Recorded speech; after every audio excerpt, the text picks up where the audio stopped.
check. Hi, Joshua Redero po. Magandang umaga. So yun, magta-travel kami from Negros to Mindoro. Para makita ni Aimer yung lola niya, kapatid ko.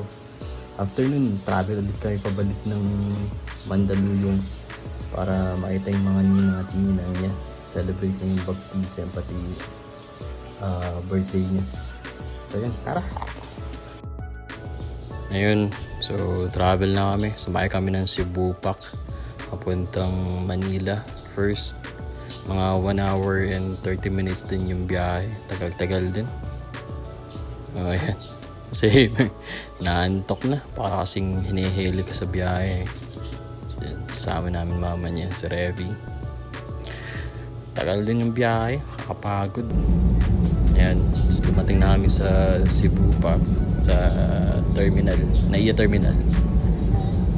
Pagkatapos niyan, punta na kami ng Mega Mall, SM Bus Terminal, papuntang Batangas. Yun, buti nag-i-enjoy si Aimer. Cute eh. Ito lang maganda kay Cebu Pac. Hindi ko lang sure kay AirAsia kasi libre yung mga bata below 2 years old. Kaya nakalibre kami, nakamenos. So, check lang kami ng gamit namin. Walang bakas ng pagod si Aimer, oh. Grabe yung mga gamit namin dito. Halos kay Aimer lang to lahat. Siguro bilang na bilang lang sa laliri yung gamit namin ni Revy. Yan mama niya. Papalitan kasi nilay na sa biyahe yung paa niya. So ito,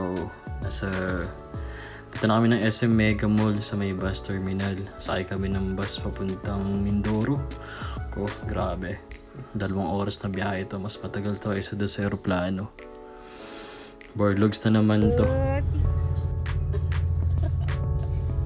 Yan, sumakay na kami ng Roro Starlight. Punta naman ng Mindoro. Hindi ko lang na-record yung pagbiyahe namin ng bus. 2 oras, tinatulog na lang kami sa biyahe. Di si Aimer. Bakit ko nga ba sinimulan tong pagbablog na to? Tutuwa kasi ako eh. Yung patanda ka na, makakalimutan ka na. Kaya yan, mas okay na ma-record mo yung important happenings ng buhay mo. Especially ngayon, di na kami 2 lang ni Revy. Nadagdagan na kami ng isa, makulit pa.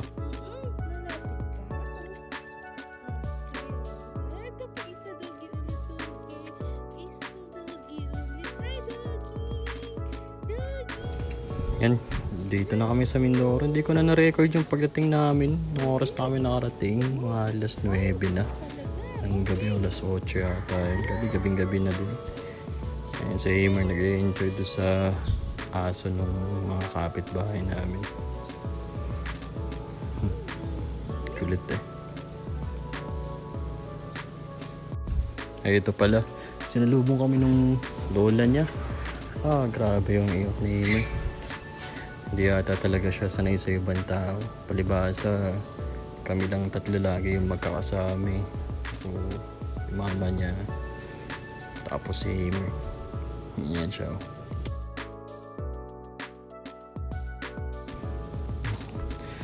Mula nung dumating kami dito, sila nung magkasama maglolo.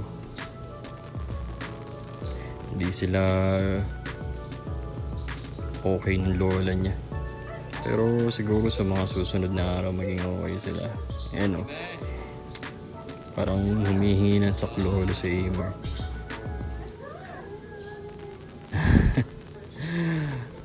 Grabe. Siguro ganun talaga yung ibang bata, yung mga apo na babae.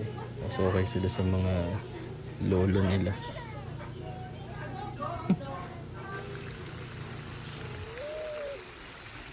Yan, tapos after 1 week, balik na ulit kami ng Mandaluyong. Sa-celebrate kami ng birthday ni Aimer. Doon na rin namin siya pabibinyagan para sabay na. Malaking menos na din.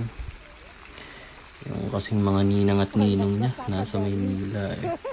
Tsaka yung mga college friends ko na din. Sura mo, basa. Basa ang mukha. Yun.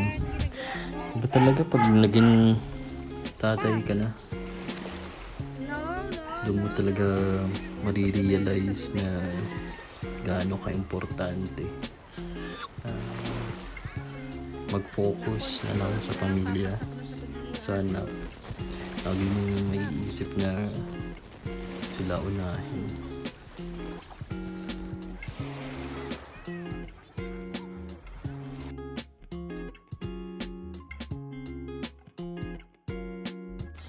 Sabi nga ni iba, pwede nang sundan sa email, pero hindi eh, masaya pa rin kami hanggang ngayon eh.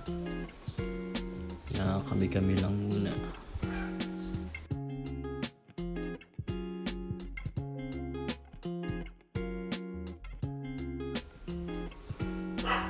Ito masaya sa amin eh. Malapit lang yung bahay namin sa dagat. Tabing dagat lang. Kaya pag gusto mo mag-chillax, punta ka lang sa dagat.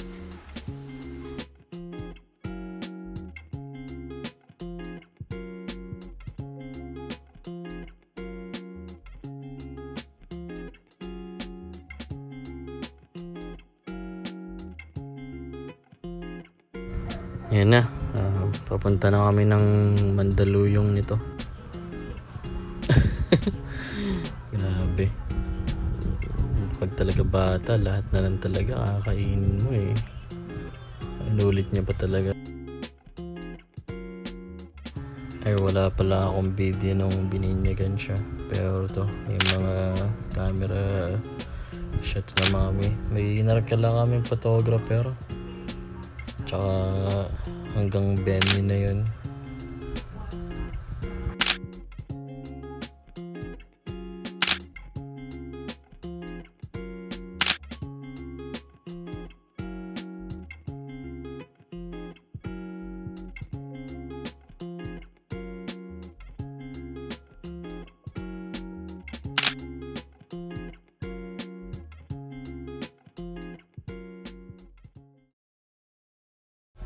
Ayun.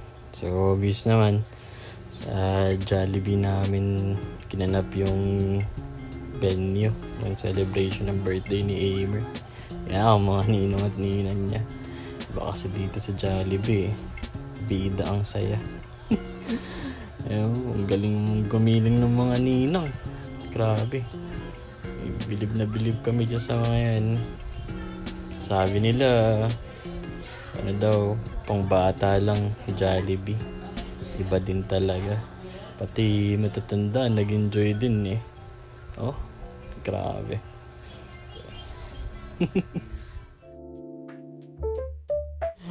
Buti na lang talaga yung mga ninong at ninang lang yung kasali. Exempted yung mga magulang.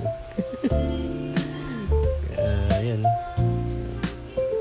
Sila lang halos din inimbita namin. Konti lang kami lang. Pero masaya. Kaya si Jollibee.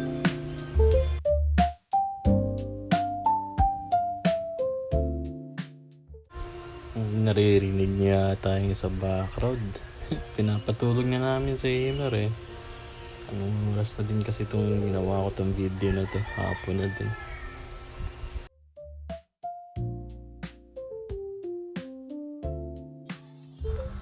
O yun nga pala, sa mga ninong at ninang niya, hindi ko na kayo mababanggit lahat, pero thank you ulit sa pagpunta nyo, pagdala sa binyagan ni Aimer, tsaka birthday na din.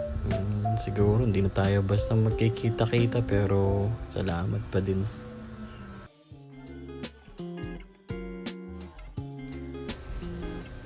Medyo tahimik lang ako dyan, pangiti-ngiti, pero masaya ako kasi yung bata ako hindi ko naranasan yan, mag-celebrate ng birthday sa Jollibee.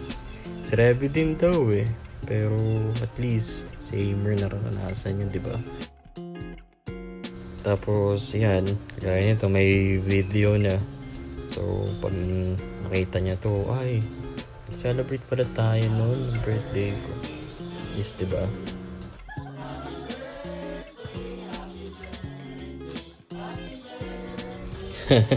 Lokot talaga to si Jollibee. Kaya lahat talaga ng bata tuwan-tuwa dito. Tama si Amer. Sige, clap lang.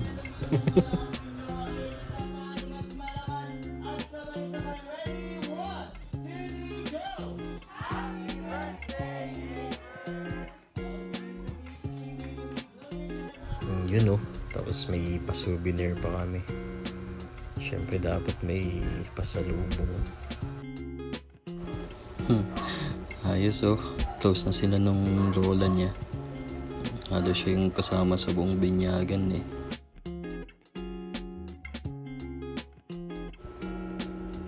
Thank you din pala sa mga financer, mga sponsor namin. Yung tita, tsaka lolo't lolo niya sa Negros. Pati nanay tatay ko. Nag-ambag din. Kaya natuloy to eh. Super thankful kami sa inyo. Sobra. Ayun. Lungkot kasi balik na ulit kami ng Negros. Tagal-tagal ulit bago sila magkita ng lolo't lolo niya sa Mindoro. Kaya yun. Ingat kayo. Salamat sa panonood.